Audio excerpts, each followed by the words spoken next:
जितने भी क्वेश्चन आप करवाए जा रहे हैं उनको ठीक से करते जाएं और कोशिश करें कि आप ऐसे ही लिखें, ठीक है ना। चलिए क्वेश्चन नंबर 4 की बात करते हैं। एक कलमदान घनाभ के आकार की एक लकड़ी से बना है जिसमें कलम के लिए 4 शंक्वाकार गड्ढे बने हुए हैं। घनाभ की विमाएं 15 सेंटीमीटर, 10 सेंटीमीटर, 3.5 सेंटीमीटर है। प्रत्येक गड्ढे की त्रिज्या 0.5 सेंटीमीटर और गहराई 1.4 है। पूरे कलमदान में लकड़ी का आयतन ज्ञात करें। ये क्या है? एक लकड़ी का कलमदान घनाभाकार। इसमें बोला है कि जिसकी लंबाई है L 15 सेंटीमीटर है, चौड़ाई ये कितनी है 10 सेंटीमीटर है और ऊंचाई कितनी दी गई है H 3.5 सेंटीमीटर।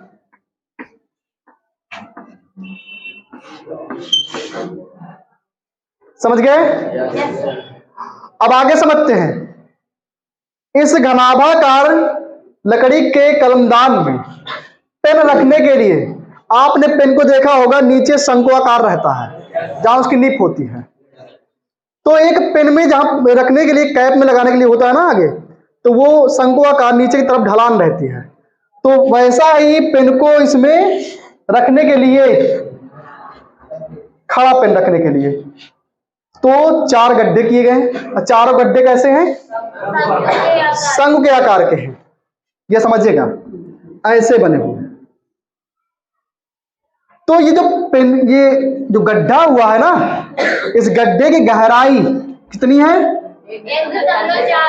1.4 है। इसी गड्ढे की गहराई को शंख की ऊंचाई कहेंगे। ऐसे ही कभी कभी बेलन की गहराई बोलता है, तो बेलन की गहराई को ही बेलन की ऊंचाई कहते हैं। तो इसकी लंबवत ऊंचाई कितनी है? 1.4। अब इसके बाद बोला है कि जो इसमें वृत्तीय है ऊपर का ये, तो इसका त्रिज्या कितना होगा? 0.5। सारी बात लिखते हैं सॉल्यूशन में। तो सॉल्व करते हैं इसको। दिया है घनाभाकार लकड़ी, घनाभाकार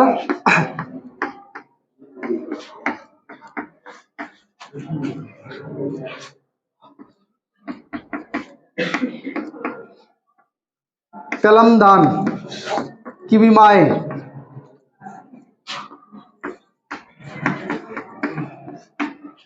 कितनी होगी?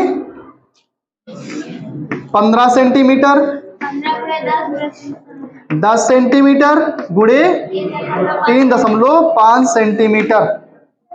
इसका मतलब लंबाई 15 सेंटीमीटर, चौड़ाई 10 सेंटीमीटर, ऊंचाई 3.5 सेंटीमीटर। आगे बात करते हैं शंकु की त्रिज्या व ऊंचाई क्रमशः कितनी है? हाँ, 0.5 सेंटीमीटर व 1.4 सेंटीमीटर है। यहां तक है सब समझ में? अब क्या करते हैं? कह रहा है कि अगर ये जो शंख गड्ढे हैं इनको छोड़ दिया जाए, इनके आयतन को छोड़ दिया जाए, बाकी जितना लकड़ी का पार्ट बचता है उसका आयतन ज्ञात करें। तो सिंपल सी बात है, पहले क्या करेंगे? इन चारों शंक्वाकार गड्ढों का आयतन निकालते हैं। तो चारों का क्यों निकालें? हम पहले एक गड्ढे का आयतन निकाल लें, और क्योंकि चारों के चारे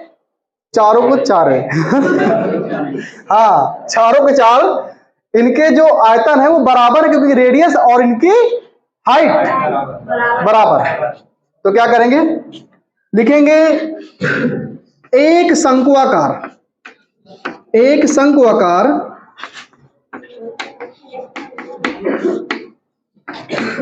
गड्ढे का आयतन क्या लिखेंगे? 1/3 पाई आर स्क्वायर एच। तो हम इसको एच न मान के इसकी हाइट क्या एच है, जिसको हम कैपिटल एच मान लेते हैं शंकु की। इतना हो गया। अब क्या करेंगे? तो 1/3 गुणते 22/7 और गुणे 0.5 गुणते 0.5 और गुणे कितना हो जाएगा? एच कितना दिया है? 1.4। इतना हो गया। किसमें आएगा बोलो? Centimetre cube. एक का इतना हो गया, तो 4 का कितना हो जाएगा? तो क्या इसमें लिखेंगे? तब 4 शंक्वाकार गड्ढे का आयतन। क्या करेंगे? इसमें 4 गुणा करवा देते हैं। तो 4/3 और 22/7 गुणते 0.5 गुणे 0.5 गुणे 1.4। 7 से इसको काट दें हम। 7 दुनिया 14, 0.2 हो गया। समझ गए सभी लोग? अब क्या होगा? 22 चौको 88, 5 50 25 दुनिया 50, 3 अंक बाद दशमलव कितना हो जाएगा बोलिए? इस चीज को यहां पर कर लेते हैं। तो लिखेंगे इसमें 22 चौको 88 और 5 50 25 दुनिया 50, कितना हो गया? 88 गुणते 50 आया ना, 3 अंक बाद दशमलव बटे कितना हो गया? बटे 3। तो कितना हो जाएगा फाइनल बोलो? 5 8 40, 5 8 40, 40 4 44, कितना अंक बाद दशमलव हो जाएगा? 3 अंक बाद। ठीक है, 3 अंक बाद दशमलव तो कितना देगा ये?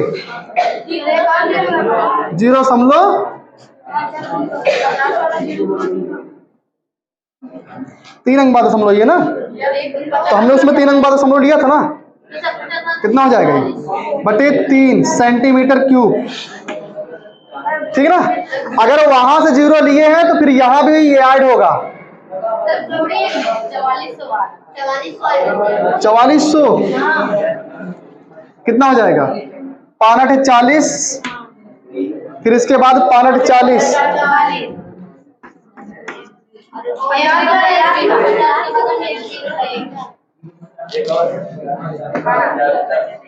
अच्छा इसका कितना हो जाएगा ये? बटे 3, 3 अंक बाद दशमलव कितना दिया ये? 4.4 बटे 3 सेंटीमीटर क्यूब। ये चारों शंक्वाकार गड्ढों का हो गया आयतन। अब क्या बोल रहा है? तब इस घनाभाकार लकड़ी के कलमदान का आयतन लिखेंगे। घनाभाकार लकड़ी का आयतन कितना हो जाएगा? तो घनाभ का आयतन क्या होगा? LBH। तो 15 गुणते 10 गुणते 3.5 और माइनस का 4.4 बटे 3 सेंटीमीटर क्यूब। इन चारों गड्ढे का आयतन को घटा देते हैं तो क्या होगा? वो जो बचेगा वो इसका आयतन हो जाएगा। तो कितना आएगा? पर इस गुणा करवाते हैं। 35 15 में कितना होगा? क्योंकि इसके 0 दिए ले गया ना, ये डिस्प्लेस कर दिया। तो 15 बचे 75। अब इसके बाद 15 बचे 75, 15 तो ये 45, 45 7 52। अब इसके बाद कितना हो गया? ये प्लस इसका माइनस सॉरी। अब क्या करें? 4.4 दिया है ना, इसका एक 0 नीचे ले लेते हैं। तो 44 बटे 30 इसे गुणा करवा देते हैं। इसमें कितना हो जाएगा? 3 पचे 15 0 3 दुनिया 6 7 3 पचे 15 हो गया। और इसके बाद 44 बटे कितना हो जाएगा? ये 30। कितना आएगा? तो ये हो जाएगा 15,706, सही है ना? और अपान में कितना है ये? 30। 1 5 6 7 6 13, 13 6 नहीं कटेगा ये, क्यूब में हो गया। अब इसको डिवाइड करवाते हैं। Next question, question number 5।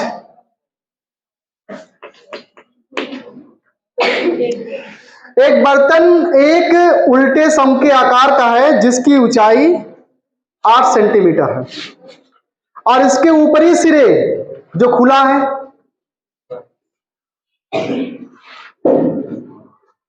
फिर इसके बाद जिसकी त्रिज्या है 5 सेंटीमीटर, यह ऊपर तक पानी से भरा हुआ है।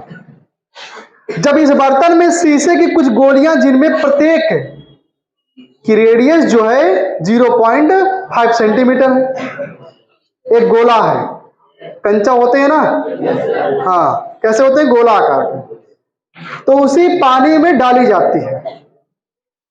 तो आर्किमिडीज का प्रिंसिपल पढ़े हो ना, यदि कोई भी बॉडी अगर पानी में डुबोई जाएगी तो वो अपने आयतन के बराबर पानी को डिस्प्लेस कर देगी, तो वही रूल यहां पर भी है। तो इसमें जैसे ही गोलियां पानी में डाली जाती हैं तो इसमें से भरे हुए पानी का 1/4 भाग बाहर निकल जाता है। उस शंकु के कुल आयतन का 1/4 पार्ट, शंकु का आयतन बराबर क्या? पानी का आयतन, पानी तो भरा है पूरा, तो 1/4 अगर पानी निकाल दो तो कुल कंचे के आयतन के बराबर हो जाएगा। तो समझते हैं आगे। तो अगर बर्तन में डाली गई शीशे की गोलियां की संख्या कितनी, कितनी गोलियां डाली गई हैं कि 1/4 पानी को डिस्प्लेस कर दिया है, ठीक है? तो समझते हैं। सबसे पहले हम डायग्राम बनाते हैं। ये क्या है? एक शंकु है जिसको उसने बर्तन बोल रखा है। इसमें कह रहा हूं जो उसकी रेडियस है कितनी बेटा? 5 सेंटीमीटर। अब और इसकी ऊंचाई कितनी बोला है? 8 सेंटीमीटर। ये इसकी ऊंचाई हो गई और बोला है कि इसमें पानी ऊपर तक भरा है, जरा सी भी जगह नहीं खाली है। समझ रहे हैं सभी लोग? इसमें कुछ कंचे डाल रहा है, गोलाकार कंचे डाल रहा है इसके अंदर। जैसे ही गोलाकार कंचे आप डालेंगे तो पानी क्या होगा? इसका बाहर जाएगा।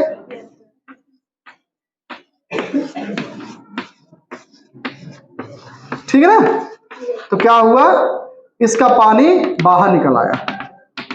तो मान लीजिए पानी जो बाहर निकल के आया, ये कह रहा है कि जो ये बर्तन है, इस बर्तन के कुल आयतन का 1/4 पार्ट बाहर निकल जाता है। ये जो पानी निकला है तो कितना है? 1/4 पार्ट पानी बाहर निकल के आ गया। कुल मिलाकर के कि अगर 4 गुना ये है आयतन में तो उसका 1/4 पार्ट ये है। 4 गुना मतलब ये 1 गुना और ये इसका 4 गुना। मान लीजिए अगर इसका वॉल्यूम 2 है तो इसे कितना? 2 चौको 8 होगा ये, तो इसका चौथाई भाग, 1 रोटी 4 भाग, है ना? अब इसमें कह रहा प्रत्येक कंचे के जो रेडियस वो कितनी है?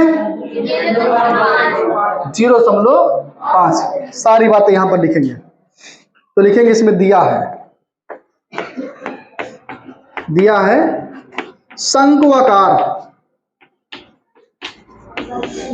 शंकुआकार बर्तन की त्रिज्या व ऊंचाई कितनी है? 5 सेंटीमीटर व 8 सेंटीमीटर। समझ गए ना? अब इसके बाद लिखेंगे गोलाकार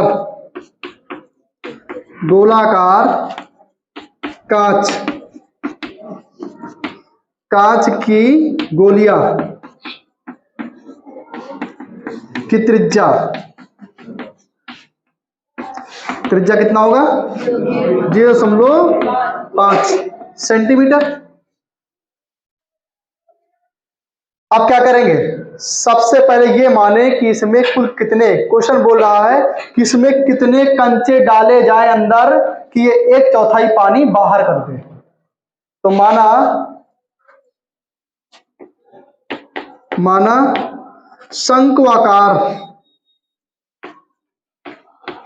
शंक्वाकार बर्तन में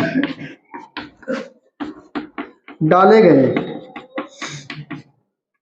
कुल कांच की गोलियां कितनी हो गई, बराबर n है। हमको नहीं पता उसके बारे में, हमने क्या मान लिया कि जितनी भी गोलियां डाली वो कितनी है, n है। अब आगे समझते हैं। सबसे पहले हम ज्ञात करते हैं शंकु का आयतन, कितना पानी भरा है। तो लिखेंगे या कुल पानी का आयतन या फिर शंकु आकार बर्तन का आयतन। तो शंकु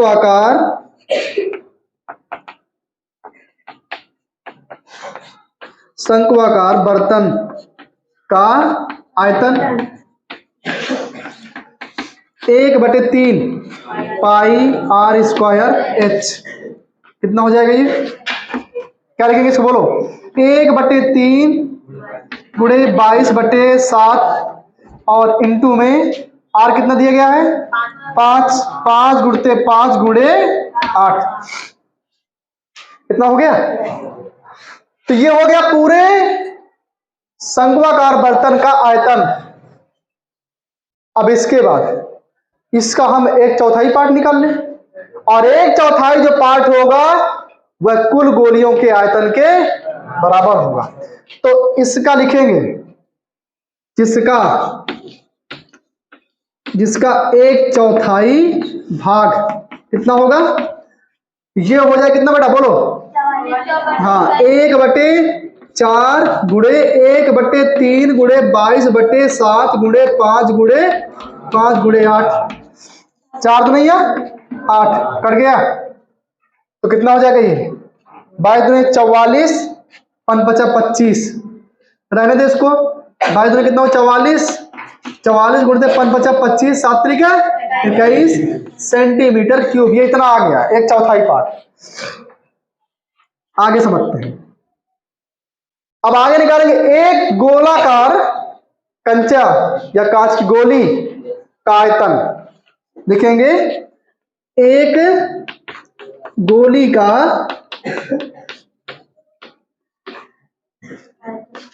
आयतन कितना होगा, तो 4/3 हाँ पाई r क्यूब। कितना हो जाएगा, तो 4/3 22/7 इसके बाद 0.5 गुणते 0.5 गुणे 0.5। ये कितने का हो गया, एक गोले का आयतन। अब क्या करेंगे, हाँ एक गोली का। अब इसके बाद तो फिर अब एक गोली से थोड़ी इतना पानी डिस्प्लेस हुआ है, कितनी गोलियों से, n गोलियों से। तो लिखेंगे कुल गोलियों का आयतन, कुल गोलियों का आयतन कितना हो गया n ना, तो n ये 4n हो गया बटे 3 और इसके बाद 22/7 गुणे 0.5 और इसके बाद गुणे 0.5 सेंटीमीटर क्यूब। क्या ये बात सबको समझ में आ गई। अब क्या करेंगे हम, इन दोनों को, ये 1/4 पार्ट उसने क्वेश्चन में बोल रखा है कि जो ये डिस्प्लेस किया गया वाटर है, जो आयतन है, ये गोलियों के माध्यम से निकला है ना, तो कुल गोलियों का आयतन बराबर किसके होगा, 1/4 वाटर के। तो लिखेंगे इसको मानते हैं इक्वेशन नंबर फर्स्ट और इसको मानते हैं इक्वेशन नंबर सेकेंड। ठीक है ना। अब क्या लिखेंगे, समीकरण 1 व 2 से या 1 व 2 से दोनों बराबर कर दें, कितना आ जाएगा, ये हो जाएगा 44 में लिख करके मैं इसको ऐसे लिख देता हूं, ये वाली बात लिख देता हूं, 1/3 यही तो है ना ये ऊपर वाला, गुणे 22/7 गुणे 5 गुणते 5 गुणे 8, 2 हो गया। अब इसके बाद कितना हो जाएगा, बराबर में n, तो कितना आया n गुणते 4/3 गुणे 22/7 0.5 गुणे 0.5 गुणे 0.5। क्या ये बस नहीं, सेंटीमीटर क्यूब यूनिट दोनों कैंसिल हो गई, दोनों तरफ की। 1/3 इसमें था ना, है ना, 4 गुणे 1/3, ये इससे कैंसिल हो गया। 22/7 इससे कैंसिल हो गया। 5 × 5 5 × 5 0.1 आया, 5 × 5 0.1 ये आ गया। समझ गए यहां तक? अब आगे समझते हैं। तो हमें निकालना क्या है, n ना, तो कितनी गोलियां हैं, तो मैंने n को रोक लिया। n को रोकूंगे तो सब कहां जाएंगे, इधर आएंगे ना, तो कितना इधर बोलो, ऊपर कितना है 2, नीचे कितना है 0.1 गुणे 0.1 गुणे 0.5 और 4 भी है ना बटे में, हाँ गुणे 4 भी से। आप समझते हैं आगे, तो कितना हो जाएगा, ये ऊपर आया 2, ये कितना हो जाएगा 4 पंचे 20, इसका डेसिमल 1 खा गया, तो कितना हो जाएगा ये 0.1 गुणे 0.1 गुणे 2। इसके दोनों जीरो ऊपर भेज दो, कितना हो जाएगा बोलो 200/2, 2 × 2 कितना आया 100। तो इसमें कुल कितनी गोलियां डाली गई कि 1/4 वाटर इसका बाहर हो जाए, 100 गोलियां टोटल डाली गई है। यानी 0.5 त्रिज्या वाली कुल 100 गोलियां डाली गई है, जिससे शंकुआकार बर्तन से 1/4 पानी बाहर हो गया। समझ में आया सभी को? नोट कर लें।